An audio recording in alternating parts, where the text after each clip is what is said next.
प्रियंका गांधी जी के आह्वान और पहल पर कांग्रेस पार्टी ने 1000 बस हमारे मजदूरों के लिए निःशुल्क मुहैया करवाई, परंतु आदित्यनाथ जी की सरकार की घटिया सियासत इसके भी आड़े आ गई।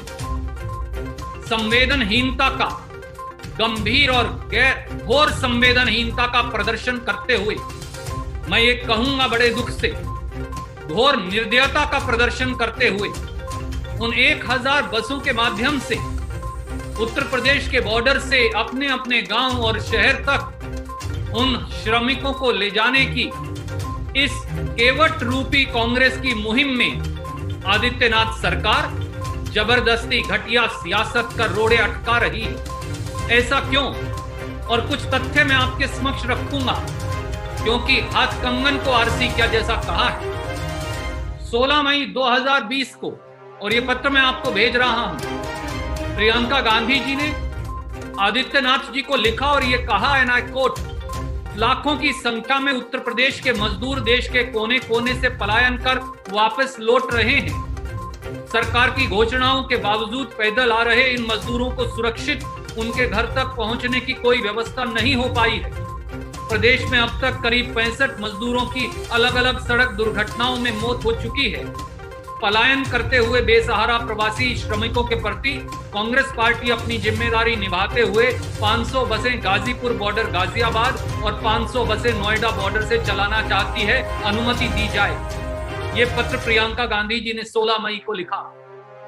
48 घंटे तक आदित्यनाथ जी ने मौन धारण करे रखा, एक शब्द नहीं बोला।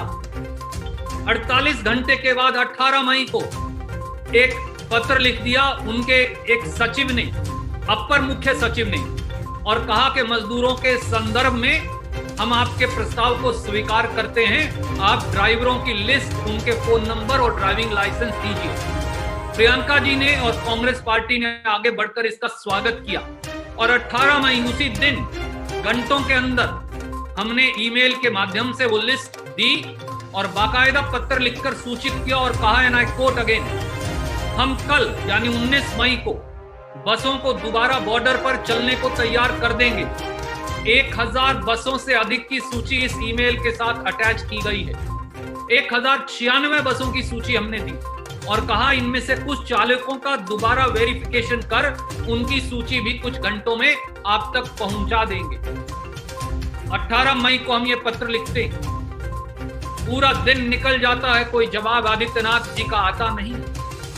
रात को 11:40 पर, साथियों समय देखिए, मंशा देखिए, दुर्भावना देखिए, निर्दयता देखिए, राजनीतिकरण देखिए, पक्षपात देखिए, संवेदनहीनता देखिए। रात को 11:40 पर वही अपर मुख्य सचिव चिट्ठी लिखते हैं और चिट्ठी लिखकर कहते हैं, रात को 11:40 18 मई 2020 कहते हैं, इन बसों का फिटनेस सर्टिफिकेट, ड्राइविंग लाइसेंस के साथ इन सारी बसों को कल यानी 18 मई 11:40 रात को चिट्ठी लिख रहे हैं, सुबह 10 बजे वृंदावन योजना लखनऊ में उपलब्ध करवाएं। आप मुझे बताइए, रात को 11 बजे 18 मई को पत्र लिखकर कह रहे हैं ये सारी बसें फिटनेस सर्टिफिकेट, ड्राइविंग लाइसेंस के साथ सुबह 10 बजे लखनऊ में उपलब्ध करवाई। यह है संवेदनहीनता और राजनीतिकरण और घटिया राजनीति की सोच। हम 2 घंटे के अंदर उनको वापस पत्र लिखते हैं। 18 मई को 11:40 रात पे यह पत्र आता है। 19 मई सुबह 2:10 पे, यानी 2 घंटे के अंदर हम पत्र लिखकर उन्हें कहते हैं कि अभी देर रात 11:40 बजे ईमेल पर आपका एक आकस्मिक पत्र हमारे प्राप्त हुआ, जिसमें आपने हमें 1000 बसें तमाम दस्तावेजों सहित लखनऊ में 10 बजे हैंडओवर करने की अपेक्षा की है। महोदय, संकट में फंसे प्रवासी मजदूर उत्तर प्रदेश की विभिन्न सीमाओं, खास तौर पर दिल्ली उत्तर प्रदेश के बॉर्डर के गाजियाबाद, नोएडा जैसी जगहों पर मौजूद हैं। यहाँ फंसे प्रवासी मजदूरों की संख्या लाखों में है। मीडिया के माध्यम से इसकी विकट हालत पूरा देश देख रहा है। ऐसे में जब हजारों मजदूर सड़क पर पैदल चल रहे हैं, उत्तर प्रदेश के बॉर्डर पर आप लाखों का पंजीकरण कर रहे हैं, तब 1000 खाली बसों को उत्तर प्रदेश बॉर्डर से लखनऊ तक खाली ले जाने का क्या औचित्य है? कोई औचित्य नहीं। ये केवल समय और संसाधनों की बर्बादी होगी।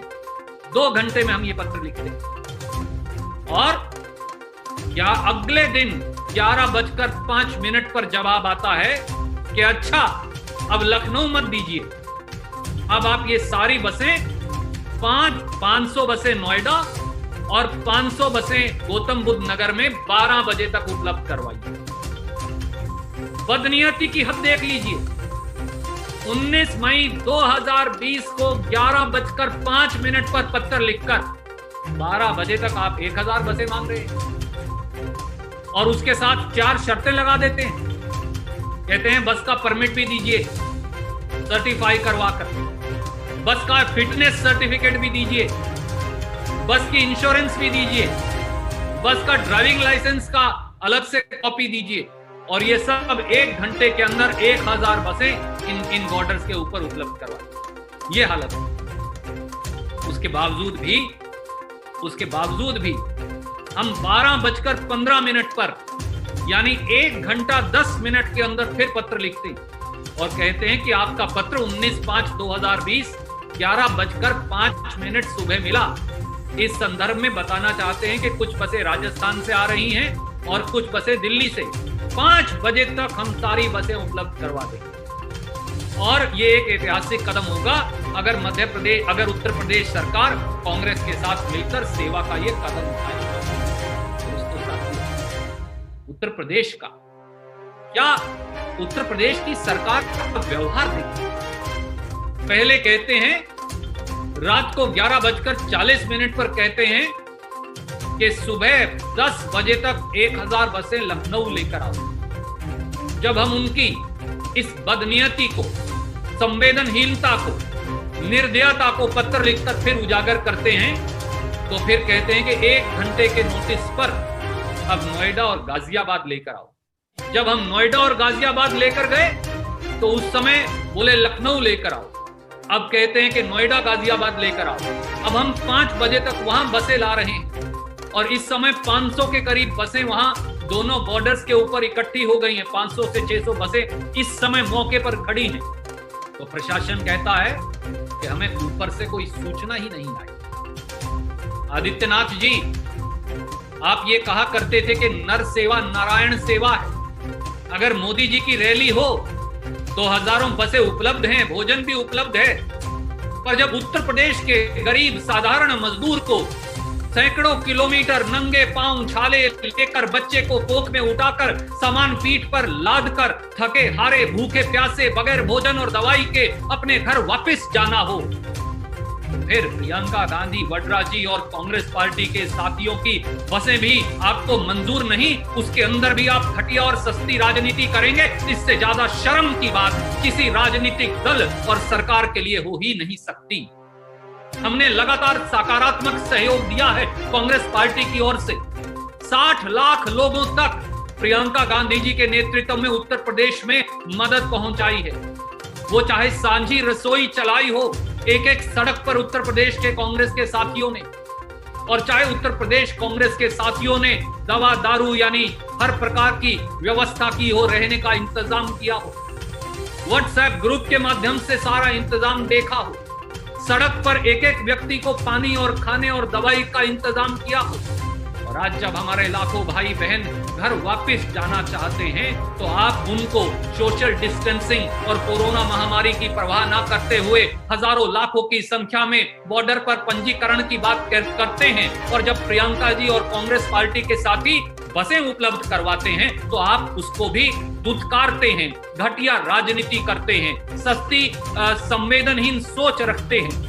आपसे ये उम्मीद नहीं है उत्तर प्रदेश की, जो सबसे बड़ा प्रदेश है, उत्तर प्रदेश की जनता को। ये वो देवभूमि है, वो देवभूमि है जहां केवट ने भगवान को गंगा पार करवाई थी। छोटा सा केवट जैसा प्रयास ये कांग्रेस पार्टी का है। इसको दुत्कारिए मत, क्योंकि उन मजदूरों की हाय आपको लगेगी अवश्य। वो मजदूर उत्तर प्रदेश के मालिक हैं। असली नारायण वही नारायण हैं जिनके पांव धो धोकर फोटो खिंचवा कर आप राज सत्ता में आज गद्दी पर बैठे हैं और राज सत्ता भोग रहे हैं। अपने मंत्रियों और उप मुख्यमंत्रियों के माध्यम से प्रेस वार्ता कर राजनीति बंद करिए। आज भी अभी भी हमारा हाथ जोड़कर आपसे विनम्र निवेदन है आदित्यनाथ जी, ये राजनीति बंद करिए, घटिया राजनीति पर प्रश्न चिन्ह लगाइए, अंकुश लगाइए, अपनी निरंकुशता को बंद करिए, असंवेदनशीलता को बंद करिए और इन 1000 बसों के माध्यम से हम और बसें देंगे। आपको चाहिए तो अपनी फोटो लगा लीजिए आदित्यनाथ जी, कांग्रेस के साथियों को तो भी एतराज नहीं, पर हमारे मजदूर भाई बहनों को घर जाने दीजिए।